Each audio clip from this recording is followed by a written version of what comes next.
nosotros hablamos también con la mirada, con los gestos. El afecto no solamente se expresa con las palabras, a veces abundan las palabras y faltan los gestos, ¿no? O sea, por ahí estamos en casa y decimos, nos damos vuelta, viene nuestro hijo y nosotros estamos picando cebolla y demás, y quiero hablar con vos, sí, te escucho, ¿no? Nuestro cuerpo dice algo muy distinto a lo que supuestamente nuestra palabra responde. Entonces, el ver, también el recuperar los gestos, ¿no? En todo sentido, hasta lo extendemos en un sentido litúrgico también, recuperar los signos, revalorizar los gestos, los signos. Es importante en este momento en donde quizás se habla con las imágenes de curar, sanar también los signos, ¿no? Por ahí, en este momento actual de tanta difusión de abusos y demás, ese gesto sería medio complicado, digamos, decir uno, ¿qué está pensando este? Por otro lado, esta cuestión, y que es importante para el comienzo, digamos, nosotros podemos hacer todo el esfuerzo, pero nuestro sentido de la vida no le podemos pasar al otro. Por más que tengamos todas las técnicas del mundo, nuestro sentido de la vida es nuestro.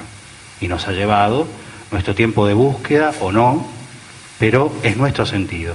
Como educadores, orientadores, acompañamos para que el otro pueda encontrar su sentido, su proyecto, ¿sí? Entonces, el líder, el orientador como líder, el educador como orientador, el educador para la vida, es pensado desde el proyecto de vida, ¿sí? No se queda en una materia, su accionar no se queda en una palabra, sus gestos y su respuesta hacia el otro es como persona. Por eso es una educación personalizante y personalizadora la que buscamos, con nombre y apellido, ¿sí? Con historia, con una biografía, ¿sí? Y desde ahí, desde este lugar, acompañamos y modelamos. Ahora, y acá viene la cuestión propia de lo eminentemente cristiano. Hay muchos apóstoles que no han sido discípulos. Hay mucha gente que se posiciona en un lugar y no ha estado a los pies del maestro, no ha sido discípulo.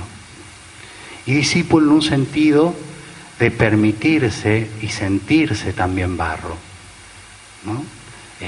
Hay una conjunción necesaria, el agua y la tierra, ¿sí? Para formar este barro con el cual se puede ir viendo esto. Bueno, hay un registro también de la necesidad, por eso decía, antes de trabajar con la persona del otro, y no es egoísta, es hacer un antropocentrismo en nuestro trabajo, y también ya les voy a decir, vamos a ir agregando quizás algunas palabras raras, para hacer tipo un vocabulario, y después ver cómo se van anexando.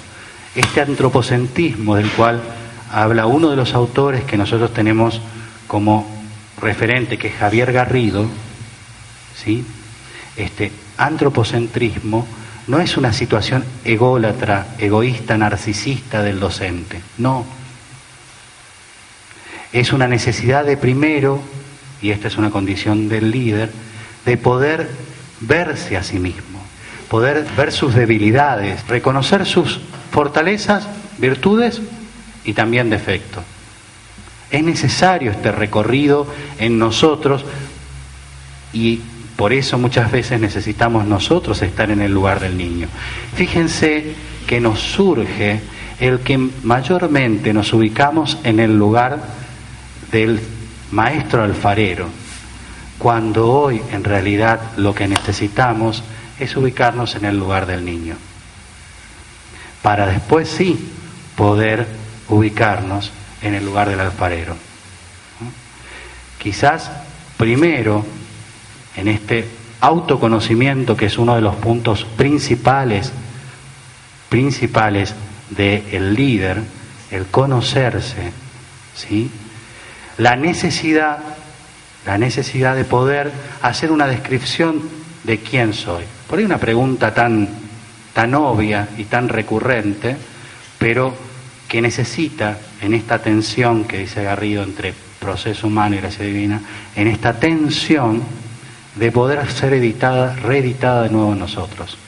O sea, por eso esta necesidad de poder también vernos en ese lugar. Fíjense que se nos da, y quizás instintivamente, ubicarnos en el otro lugar, ¿no?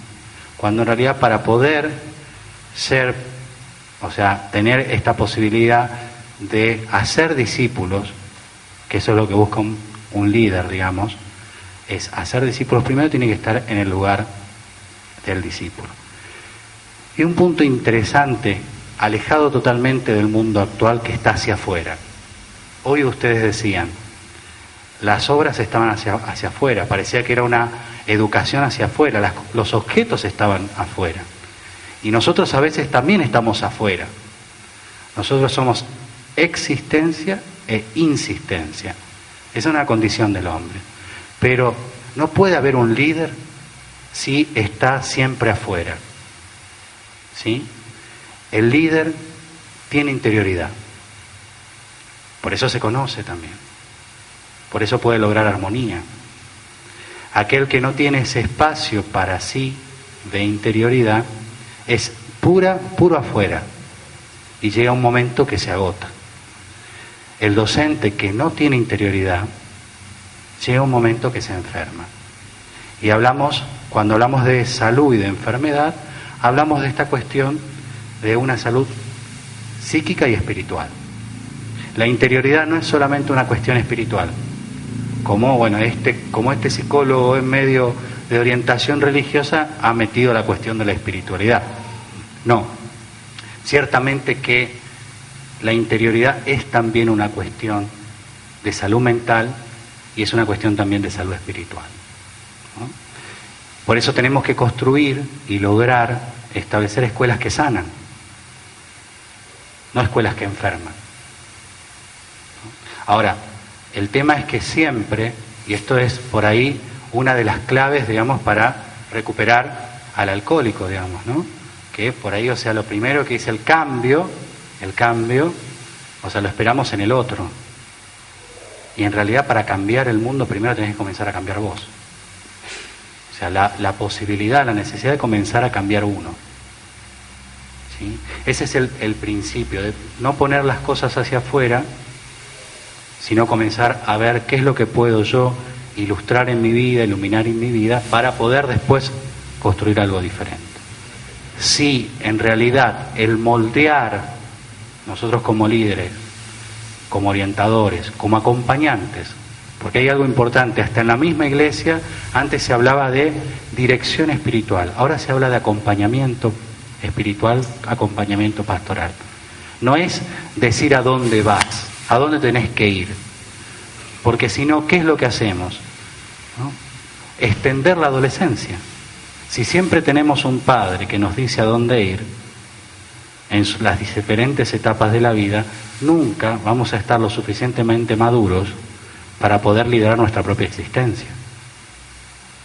En realidad tenemos muchos padres, en realidad tenemos muchas mamitas y papitos, ¿sí? Fíjense qué sabio don Orione, que escribe una de las cartas, justamente, que dice al religioso siervo y al religioso hijo, diferenciando quién es el religioso siervo y quién es el religioso hijo.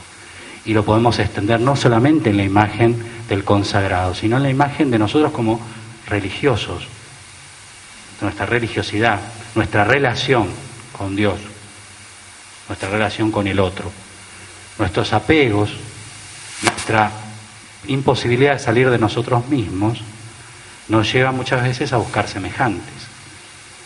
El gran desafío es buscar diferentes. No podemos hacer, y esto sería una continuación de nosotros mismos, que nuestros alumnos se parezcan a nosotros. Y ustedes me dirán, digamos, bueno, pero usted está exagerando. Nosotros no hacemos eso. Cuando nosotros no salimos de nosotros, lo que hacemos es extendernos en el otro. Por eso, cuando encontramos a alguien, un alumno, un discípulo, alguien que acompañamos espiritualmente, psicológicamente, que es bueno y vale la pena, ¿no? Porque por ahí decimos, este grupito es el que vale la pena. Con los otros no voy a trabajar porque no veo. No. Y si no lo ves, nunca se van a ver, ya los está matando de entrada. Porque si vos no podés soñar con ellos y no le podés prestar el sueño a aquel alumno que está ya apático, que se entregó, si vos no le podés prestar el sueño, lo entregaste. Es un suicidio. Nosotros podemos prestarle el sueño, prestarle algo de nosotros, prestarle para que se pueda encender una pequeña llama y de ahí en más propiciar algo diferente. O sea, para eso tenemos que salir de esta realidad de pensar un molde, un estereotipo, una forma de ser alumno. Quizás, y esto por ahí lo conversábamos, todavía nos preguntamos qué es un buen alumno. O todavía creemos que la educación pasa por tener buenos alumnos. Todavía no nos pudimos salir del coeficiente intelectual y medir solamente la cuestión de lo que produce. ¿Cuándo nuestro alumno, nuestro discípulo, nuestro orientado se puede encontrar con su interioridad? Nunca, porque nosotros la hemos perdido. Nosotros hemos perdido la interioridad, hemos perdido el sentido de nuestra motivación inicial y entonces se perdió el proyecto. Pero claro, nos acomodamos, porque en este mundo de que todo se acomoda y se recicla, en este mundo posmoderno, nosotros decimos que en realidad ese proyecto era porque éramos niños. Eso que soñábamos éramos criaturas en esa época. Entonces decimos, claro, como ahora somos adultos, somos realistas. Y con esto de este realismo, nos matamos a nosotros mismos y también matamos a la educación. Porque en realidad lo único que hacemos es aceptar la situación de no se puede. Hasta acá llegué yo. ¿Sí? Entonces, esa interioridad también sirve para despertar en nosotros un sueño, volver a retomar esa motivación inicial y poder retomar nuestro proyecto. Si no, en realidad lo que faltó fue la vocación. Ya se fue.